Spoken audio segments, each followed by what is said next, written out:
Hello, everybody, and greetings. Welcome to another episode of Delight and Fright. Today we have Kat in the house representing, and Chris Andrew from the collaborator and participator of the horrific podcast that has been doing this for about 2 years now. So, thank you for coming on the show, Chris. I really appreciate you having me. Yeah, Colin is the creator of the Horrific podcast, and I think he's probably been going at it for longer. But I've been a contributor there for 2 years, and had an awesome time, Luna, talking with you about Scary Movie. That was a lot of fun, Yeah, that's and amazing. yeah, so I'm Uh, looking forward to talking to both you guys. Thanks for having me. yeah. So I learned about you through Colin. He sent us a few of the collaborators that I frequently are on. So I'm very excited to go over your book and your crazy ideas. So Chris, how do you come up with these and what kind of inspired you to start this book? So thanks for asking. Yeah, it all started. I was invited by Colin to do a podcast review of Killer Clowns, which is just one of those movies I grew up actually being afraid of as a kid, and then we decided to take a look as an adult and kind of break it down. And it's a funny movie to try to analytically talk about because there's so much silliness going on in it. But I often find sometimes when I'm watching movies like that, I do try to make them make sense. It's almost I forget the name of that scientific effect where you look at a cloud and you see like a shape. So everyone does it to some extent, but I find myself doing it a lot when I watch sci-fi movies or things that don't really add up to me. I try to like make it make sense, or if there's like a big hole in the plot, I'm like, well, what if it's not a mistake or an editing thing where they didn't explain it? What if this happened and then all of a sudden it makes sense to me? So the idea with the Killer Clowns one was I couldn't understand why if you hit them in the nose, they just exploded instantly. Because no creature in the natural world does that, where they just instantly disappear. So I was like, well, what if their clown exterior was a spacesuit? And then if you pop it, it's almost like if you break like a visor or something in space, and then instantly sort of expire. So that was the onset of the idea, was to come up with a reason why what I was seeing on the screen was happening. And it just kind of started from there. He invited me back, to his regret. And every time we would do a review, I would try to come up with some reason to explain, the unexplainable in some of these movies. And it just became a fun, thing to throw into the podcast in addition to our long form discussion where we were trying to actually analyze these movies. I love that, Chris. I do that sometimes too. Like my husband will think too deep into things, and I'll be like, "Well, what if this?" It's like, this is a fictional world. Who's to say you're wrong, right? Exactly. Exactly. And then it's fun, if you watch a movie a second or third time with that thought in mind, it actually adds to it, because then you could rewatch it and sometimes it adds up and you're like, oh, actually that makes sense now, like the Killer Clown, spacesuit one. And then there's others where it doesn't always, fit, but it adds an element to it. Hey, what's up, Hi, Colin? speak of the devil. Hey, Colin, how are you? That's true. He's in London, so this is very early in the morning for him. Nice. Probably like 3 a.m. We've had I him was on. just watching An American Werewolf in London. Hey, Great. Colin is a trooper because he's been on the show on Eastern time, like 9 p.m., 10 p.m. For him, it's like 3 a.m. and he's like solidly rocked it. So hats off to him for doing this. So Chris, why do you think sensible reality is the enemy of a good horror movie? Ooh, I like that question. So it does seem that the types of movies that I like, and the thing that's great about the horror genre is that there's all different kinds. There's the slasher, there's the the first person type of camera thing. Blair Witch Project is what I was going for. But the Mhm. ones I personally like are the comedy horror ones. The Gremlins and the Leprechaun. Yes. The problem, Critters. the problem with those is there's not a lot of sensible anything going on in those. Um, but I do like to think about, well, maybe there is a way for this to make sense and without detracting from the enjoyment of it. But I just think with those movies, for whatever reason, it seems like they saved budget on the plot and they just wanted it to be a popcorn flick. So there's not a lot of sensible theories in those, and I guess it's just not worth their time, especially when you're talking about sequels like the Leprechaun. As they went on, they got more zanier. So yeah, I'm not Or sure. there's Evil Bong, right? There's Yes, that yeah, whole series, right? Why does it have to be, the film doesn't need to change your world. It could just be fun and you can enjoy it for what it's worth, right? exactly. But I've always wondered, like, it seems to me when you're talking about budget, you spend a lot of movie on the casting and depending on the type of movie, special effects and props and everything. To the writing, to me, seems to be one of the least expensive. But for whatever reason, those types of movies really don't spend a lot of time and money into creating, sensible plots. Yeah. And there's a lot of cooks in the kitchen too when it comes to a low budget film that's going out in theaters. A bunch of different people are like, "Oh, I think we should do this and I think we should do that." And then you're just like, "What do you have anymore?" You just have like a mixed salad of a movie. Yeah, that's probably an underrated aspect. That's a good point that a lot of people don't get to see is why a movie, the plot didn't work is because there were six different people trying to decide. And so they just kind of did like a median of all those. And you need one clear vision, I think, for a plot to make total sense. Yeah. Mhm. So Chris, terrified of clowns or just space clowns? Oh, all clowns. But, All clowns. it is funny if you've ever seen a movie that you saw as a kid that scared you. It's hilarious to think of the things that you were afraid of. Like another one we did was Maximum Overdrive. I I love was Maximum Overdrive. I like it now, but as a kid, I was terrified of the soda cans being shot out of the vending machine. And now I'm watching it like, wow, what an idiot! Why was I so afraid of this? But yeah, that's a fun exercise to do. Dark Crystal was another one that we haven't reviewed yet that scared me as a Nice. kid.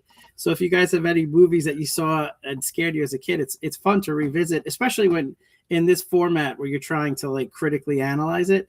And it's So like, aliens why was I didn't afraid? scare you? No, no. I guess maybe I saw ET. You're like, that's okay. Yeah, I must have seen ET and like, nah, aliens are fine. It's Yeah, those he's clouds you got to he's worry just about. doing reverse heart surgery. He's gonna be fine. I assume the aliens know more about everything than we do, so I'm sure they'll be fine. Yeah, It's I the love it. clowns you got to worry about Hmm. They're up to no good. always. So, my biggest question for you, I had to look up this word, but you use the word untethered a lot in the book. Um to you, is this word a state of mind or a warning label for your readers? That's what my psychologist calls me. No, I'm just kidding. No, I think I like the concept of detaching yourself from the movie and looking at it in a completely different way. And sometimes you do have to let your mind go to some places that are not really focusing on what's happening. But it is interesting how the mind can really take you to some interesting theories. I feel like a lot of the types of movies that I like I said, Gremlins, Leprechaun, Sharknado, it's very easy to just put your brain on hold, and that's fine if that's what people want to do. But I was just with the book, I was trying to get people to look at it a different way. And if you're untethered, you take yourself out of what you're watching and trying to think about how did the sharks, why are they so smart? Like where did they come from and stuff like that? How are they surviving, crawling on the ground? It sounds silly, but for me, it adds something to the experience. And so I was kind of hoping with the book that, if people started looking at movies a little bit differently and thinking in an untethered way themselves, that maybe they would, add to their enjoyment of it or not. But that was the hope. No, I love it, and it answers a lot of questions that I know keeps people up late at night, like wondering, like, why is this? Just the silly things that keep people awake, like my husband. He'll just be in the middle of the night, just start thinking of zany insaneness. Have you ever played any Dungeon and Dragons tabletop RPG? Because with your imagination, it seems like it would lend perfectly to any campaign. Oh my gosh, I appreciate that. It's funny you say that. That's how I actually met Colin. Nice. I was invited to play a game online, and you could actually see it on a friend of Colin's channel, DL Saga, Dragonland Saga channel. And so we were both invited to play. I had never met him before, and if you've met Colin and talked to Colin, he's he has a military background, and his character was playing like a mercenary type, which was perfect. And my character was playing a Kender, which is like an impish kind of hobbit-like, childlike creature, which was perfect for me. So even though we were on the same team, the same party together, I would just be like annoying and like making things more difficult for him, and trying to come up with funny ways to break him on camera, because his character was very serious. And knowing that it was being streamed, I was having a lot of fun, trying to get him to laugh, and that's how we developed our friendship from that. And then he had invited me onto his horror channel. So it's funny that you mentioned about the D&D. I do love that aspect of it, right? It's just the idea of losing yourself in in another character. Yeah. Yeah, we've definitely formed bonds along the way. That's how me and Luna got so close as well. I mean, and it's just funny how these characters that you can create can just have such a life of their own. Like we played, remember that one shot Luna with the goblins? And I was Oh Chuffy. yeah, And Chuffy, he and, Chuffy. and he had like a song, stabby stab, and like like to this day I could Yeah, be like, I'm gonna stab you, and they're like, ah, it's just Oh my God, that's silliness. awesome. I have I to. love it. I'll remind Kat. Do not channel your inner Chuffy at work. No stabby, stabby. I know those goblins are murderous, but do Mhm, not. mhm. Oh, that's awesome. Yes, we definitely love the D&D, the fantasy, the role, the role playing and D20s and D5s, tens, a millions, all of them, all of the Ds. But we're not always so great with the math, Yeah, not the right? math. We're like, Well, that's Hang what's on, great guys. about Let me pull out my calculator. what's great about some of the tools now, right? Like the Roll20 and different things Mhm. like that. It does a lot of that. Yeah. Um, but I think it's so cool, growing up, because I'm older. So growing up, if you wanted to play D&D, for me, it was my older brother and a good friend of mine, Mike, who I'm friends with to this day. But outside of the two of us, or the three of us, if I wanted to play with anyone else, you'd have to try to find someone within biking distance, which is not always easy. That was A, interested in playing with you, and B, available. And like now, the thought of playing in a game with Colin, who's in another country, in another continent, it's pretty cool. So it's yeah, I love that aspect. Definitely. It's definitely fun to see how the internet has brought many different people together. Um, I do have a question for you now, getting back a little bit to your book. Um, in your book, you explicitly state that the book isn't about self enlightenment. In a world of obsessed with explainer videos and that try to be factual, why is it more fun to be intentionally foolish? Yeah, I didn't want the book to be taken too seriously. And in fact, there, not to give too much away, because I would love for people to pick up the book. But there was one theory that I spent probably more time in this theory than any other. That I went on and on. It was a Resident Evil theory, and it was about the fact that there were certain zombies that were moving very slowly and differently than the rest of the movie, where the zombies were moving fast, and they just seemed to be, different than the ones that were in this grave site. And I put all this information in. I had actually timed the zombies in that one scene compared to the other time, and I did like an average of their walking speed, and I did all these things. And the great thing about the when we do it on the podcast is Colin has no idea where I'm going with any of this. Luna, you experienced that with Scary Movie when we did the review. I don't tell him ahead of time because I love seeing his real time enjoyment, or I like seeing your real time, reaction. Whether you like it or not, it's all happening. There. Yeah.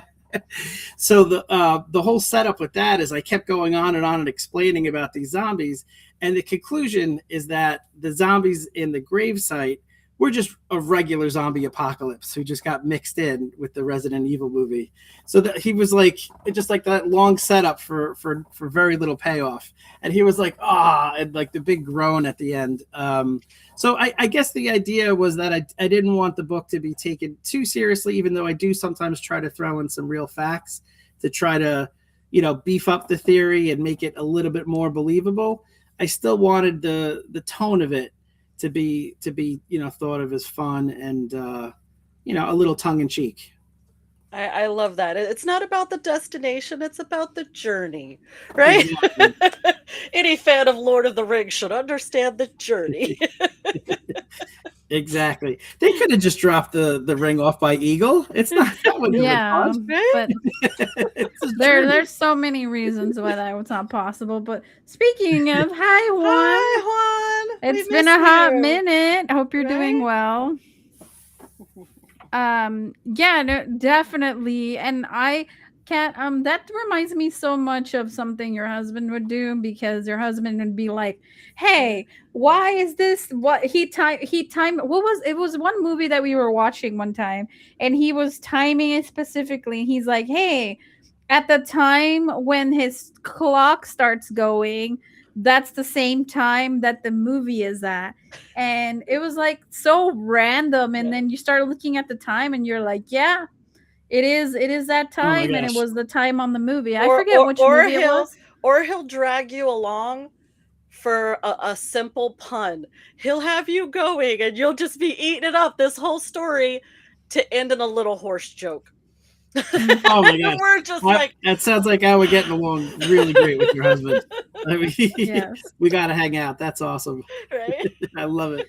Yeah, so that totally reminds me of something he would do, because he's very much like that as well. Pays attention to the time and the audios and the cues and all that. He's great at that. Was there a specific movie where you were watching and thought, the sensible explanation for this movie is super boring, I need to come up with something better than this because this is not fun?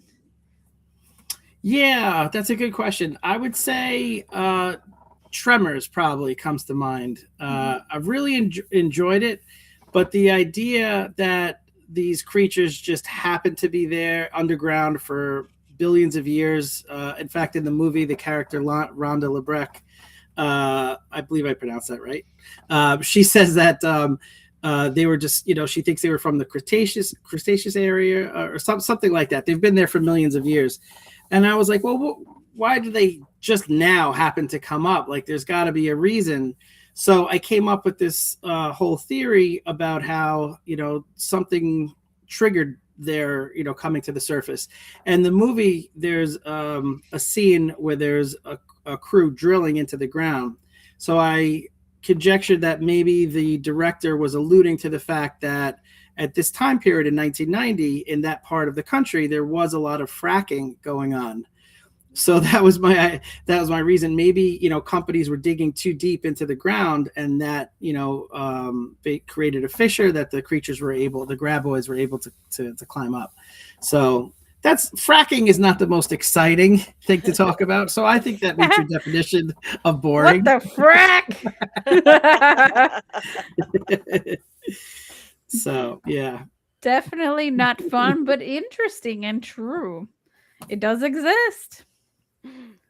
So, have you ever did you have aspirations to be a writer, Chris? Or is this just something you kind of just fell into? You're like, when in Rome. No, I no, I appreciate that. It's something that I always enjoyed doing, but I'm one of those people that's very super critical of themselves. So in the past, when I was younger and I had more time, I would start to write something for fun, and then by the time I got to chapter 3, I reread chapter 1 and hated it and did it completely over. And now chapter 3 doesn't make sense because chapter 1 is completely different. I still fight myself to some extent. Our friend, me and Colin's friend Adam, is submitting an anthology of fan fiction for a Dungeons and Dragons setting called Dragonlance, and I Nice. submitted a story for that, and I must have rewrote it like hundreds and hundreds of times. So I think I'm my own worst enemy when it Mhm. comes to that, and I think that's one of the reasons why I haven't done it in the past. But as I've gotten older, and time is short, I'm figuring, you know what? If there's something that you're passionate about, instead of it's too easy to just give up. I think a lot of us do that. We decide, you know what, that's too hard, so I'm not going to try. And I'm trying to take a different approach as I get older. And like, no, just because it's hard doesn't mean it's not worth trying. So I'm trying to fight Absolutely. myself and get better with that. We're all our worst enemies, aren't we? Like, no one Absolutely. can mess with you like yourself. My husband's therapist is like, "You should have a black belt and kicking your own ass." Like, you're just really good at it. And that's kinda how it is, in your 20s, you're, like, trying to make everybody else happy, trying to do what people want. In your 30s, you're still trying to kind of do what you want. By the time you get to your 40s, you see those people that you thought were so happy being miserable, and you're like, "Yeah, I'm glad I didn't do what they were doing anyways." And then you stop caring like what other people think, and you do what you want to do. And I kind of love that in our stages of life. So I'm never going to be one of those people that's like lying about my age. It's like, I have survived this long on this planet without murdering anybody. Give me a drink. You know what I That's awesome. Yeah, very well said. Yeah. Dragonlance for the mean? win. Yes. Woohoo. So horror fans are the most notoriously protective of the lore of the franchise. Halloween fans are the most protective of that franchise. I can say that wholeheartedly. And, have you ever proposed a theory that made a diehard fan actually get angry? Or do they usually Mm, kind of join in the rabbit hole and in the fun? That's a good question. I haven't experienced that yet, but I think the closest to that is for the Horrific Podcast 5th birthday. Oh, yeah. So they've been around 5 years. Yeah. Sorry about that.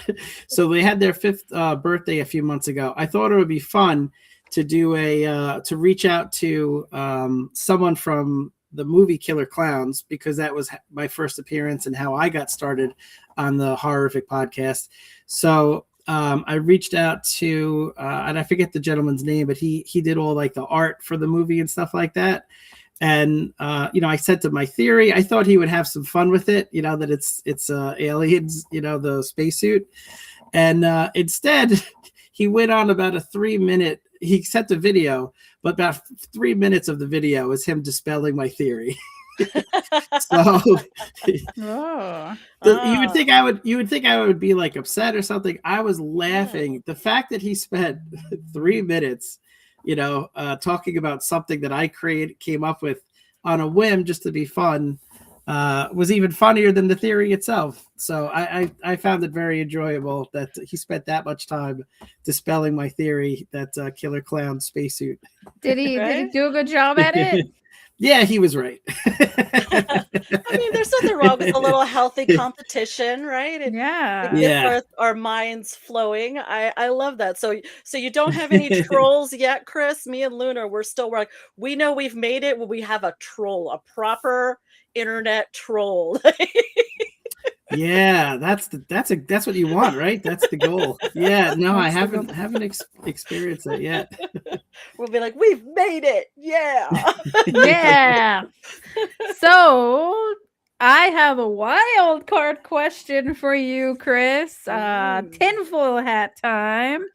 If you were trapped in an elevator with legendary director John Carpenter and you Ooh. explained your crazy theory about his movie to him, do you think he would buy you a drink or do you think he would call security? Well, being that we're trapped in an elevator, he's probably going to call security. um, yeah, I think John Carpenter. That's a good one. Yeah, I think that I'm more of an acquired taste, and I think I don't know if I would have enough time in that short of a span, for me to convince John Carpenter that I'm not a crazy person, despite what it says on the book. So I do think security would be his first call. Yeah, the drinks would come later. Nice. And speaking of John Carpenter, I'm going to be at MegaCon and he's also going to be there. There's no elevators though that I could trap him in. But what do you suggest, Luna? Where should I try to trap him? The parking garage. Those things are.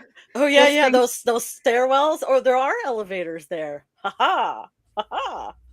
Or There as you he's go. backing out his car, you just put the car behind it so he can't leave. Yeah, there you And go. then- I mean, that already happens in itself. It's Orlando, honking. People Right? can't get out of the way, I don't know how to drive. I'm just a girl.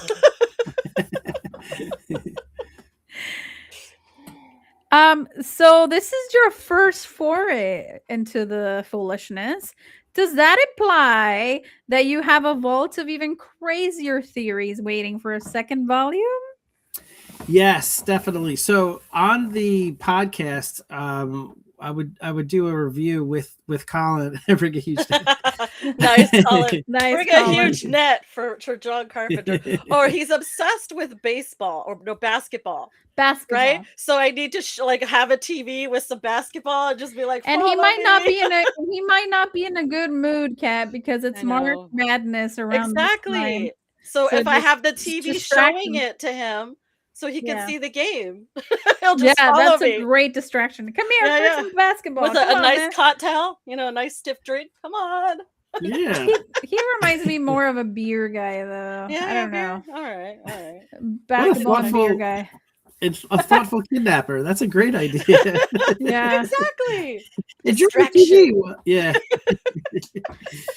So, well, yes, part I two. I would love to. So, people who watch the horrific podcast know there's been a lot of theories because we were doing reviews about once every couple of weeks. So there's definitely a lot of theories. I think some of the better ones have actually occurred as time has gone on. Because me and Colin, I think, have gotten, even though he doesn't know what's coming, Colin plays a very important role in the live version of the theories because he's like the straight man. He's like reacting to my goofiness, like the Laurel and Hardy aspect. So it works very well. Some gags are like visual in nature. So anyway, there's been a lot of theories that have come that I think are even better than the ones in the book. So if we do a second one, I think there's a lot to draw from. But me and Colin both thought that for people who do watch regularly, in order to incentivize them to take a look and get the book, we have to make some exclusive just for people who get the book. So he had a really great idea. In the book, there's QR codes that will link to the visual version of the theory. And the written theory is a lot more drawn out, is a lot more information. So some of them are really explained a lot better than in live. Because sometimes when you're speaking live, you forget to add something or you stutter. In my case, very often. So the written book works better for certain things, but some are more visual. But of the written ones, we also wanted to have some that are you could only get with the book. So if you get the book, there's a QR code where you could get exclusive videos that haven't gone out anywhere else. And I think we'll continue to do that if we make more of these. Make it something special for the people who get the book. Yeah. Nice. I Very know cool. you don't want to talk too much about the book because you want people to come read your theories and come check it out. I do want to ask something about the Yeah, book, of course, though. Which of course. theory in the book was the hardest to prove using your unique brand of logic? That's a good question. Let me take a look. Well, right away, I opened right to it. The Oh, Sharknado. And the nice. Sharknado was very difficult because trying to add any kind of rational thought or critical thinking to those movies was Mhm. really a high bar. So I would say that one, was difficult because it's hard not to watch that movie and just be like, what is happening? But They don't yeah, have I think aliens. yeah. So I think that one, just for the reason that there's so little explanation or things that make sense, that you really, if there's a plot hole, that one's a Titanic. Sharknado is a Titanic of plot holes. Nice. I'm trying to see. I took some notes to make sure, I didn't, like stuttering, like you said, stutter. I wanted to make No, sure I no had worries. my brain in my head and didn't forget to ask any questions. Did you have anything else to ask, Chris, Cat? Yes. So, what are some of your favorite like new horrors or anything new that you've seen that you're like, I gotta write something about this. That's a good What you question. got cooking, Yeah. Chris? Well, Colin and I are in his case rewatching. For me, it's the first time watching the Evil Dead TV show, and Oh, I had never seen it before, so it's new to me, and we're having a good time with those. I would like to explore some of the newer movies that have come out, but he likes to focus and on the things that he's good about this, the things that I enjoy the most, which are the comedic horrors, and there really haven't been that many new ones that have come out lately. I Um, actually have a theory about the yeah. book in Evil Dead. Funny you mentioned that because I'm always like, Ooh. and we're like, why do people read from this damn book? Why? Like, what's the first thing they do? They start reading aloud. I think maybe it's got some kind of spell cast on it that it like forces you to read it out loud. You're just compelled to. You can't Ooh, that help makes yourself. sense. Mm. Yeah, that makes sense. I mean, it's It, literally has a human skin on it. It's, generally Right, you right? don't. It's just some like some sort of voodoo magic or something that you just Yeah, kind of like I like something. that. That would. Aurora and Sleeping Beauty. I'm just gonna prick my finger. I don't know why I'm doing it, but I'm just gonna prick my finger. Yeah. Just you can't not touch it, and you can't just not read it. I get it. Kat, we're gonna collaborate on the Yeah, next book. all right. I like Yeah. that one. Yay. So, my last question, and then we can Mhm. roll out. Have you ever applied your untethered logic to a real life situation to make your grocery shopping more exciting? Yeah, it's not always a good thing. It works for movies, but it's not good when your wife is asking you to take out the garbage, and then you're just going like this, and you're thinking about, oh, if I take out the garbage, and then what if someone, like attacks me? Like, all right, I have to go over here and make sure that. So yeah, sometimes a mind, they say a mind is a terrible thing to waste. I don't have to worry about that. Um, so yeah, my mind wandering is not always a good thing, and I think it comes into play often when my wife is asking me to do something. Yeah. Yeah, that definitely makes a lot of sense. Yeah, definitely not a good idea to do that. So where can we find your book, Chris? Oh, thank you. It is available on Amazon and most retail bookstores, whichever ones are left in this day and age. But it is available on Amazon, both overseas and in the States. And the one I'd say, as far as like that, I think is a great book as far as the silliness aspect, and also it has links to the show. If for people who are interested in more like straight, horror stories and stuff like that, Colin has done a really good job with his horrific tales. And he's up to volume 4, and volume 5 is they're starting to work on. Those are great anthologies for people who like traditional, horror stories, but from writers that they're either not familiar with or up and coming. So he invited me to write it in one of those, and I really enjoyed how my story came out with that. I didn't realize how invested I would get in the characters. Like the story is basically this family has to deal with the fact that there's these aliens that resemble like black spheres that come out of nowhere. They don't speak any language. They give no indication of their motives, but they start enveloping people. And now they're coming to the Earth, and they see it from the space shuttle. The cameras see everything, and then now they're coming to Earth. And how does this family deal with it? So a little bit like The Last Day on Earth, or that type of vibe to it. But do they like engulf them like those things at Beastmaster that freaked me the fuck out as a kid? Exactly. Exactly. Nice. But Nice. so when I first wrote the story, it was supposed to be like a macro view of like how does the Earth react and what do they do. And then as I was writing it, I was like, especially in a short story, venue, people aren't going to have enough time to care about what's happening in this fake world. But if you could make it from a micro view, if you could make it from the viewpoint of a family, how do they react to it? Who cares about what the world is doing? How does this one family deal with the horror that's, coming to them? And once I started to do that, I created this family of 4, which I happened to be in a family of 4, my wife and 2 kids. And then all of a sudden I was personifying them as I'm writing. And it's amazing. I don't know if you guys have written anything, but you really get so invested in it. Like at one point, I won't give any spoilers, but something happens and I'm like crying as I'm writing. And then had to stop and think about like, well, wait a sec, I could just give him a happy ending. Why am I crying? But of course I couldn't give him a happy ending because that wasn't real. I wrote it how I saw it happening. And it's kind of a cool thing. If you've ever done creative writing, the idea of creating something, it's awesome.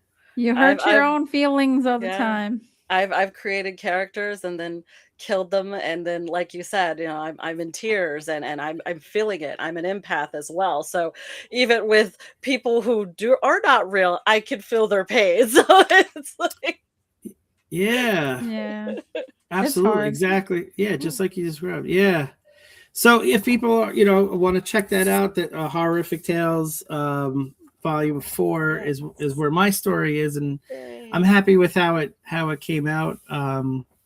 But there's other writers in there, so if you don't like mine, you gotta like one of them. If you like your horror in bite-sized chunks, exactly. Chunks. Yeah, that's always lovely. Of the 12 stories, I'm at least in the top 10. So there's that.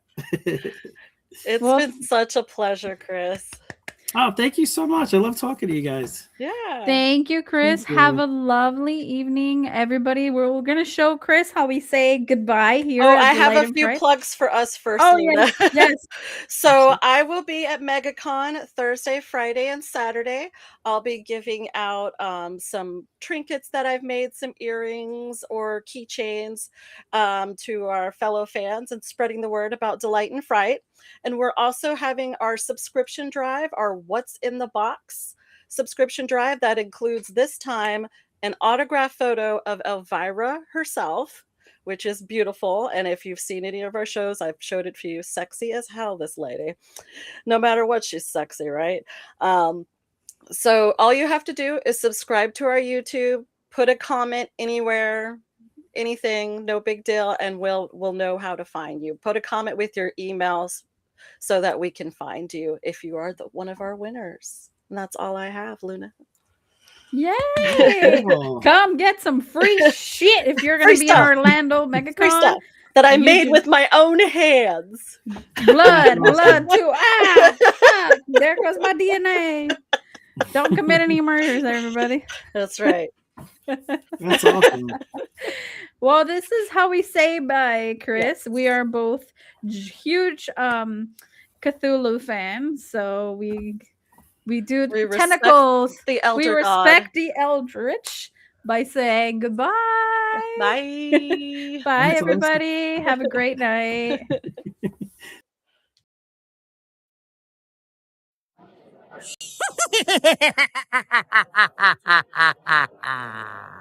Hello, boils and ghouls. It's your old pal, John Kassir, the voice of the Crypt Keeper. And I want to thank you for listening to Delight and Fright with your hosts, Luna and Cat, a podcast for outcasts.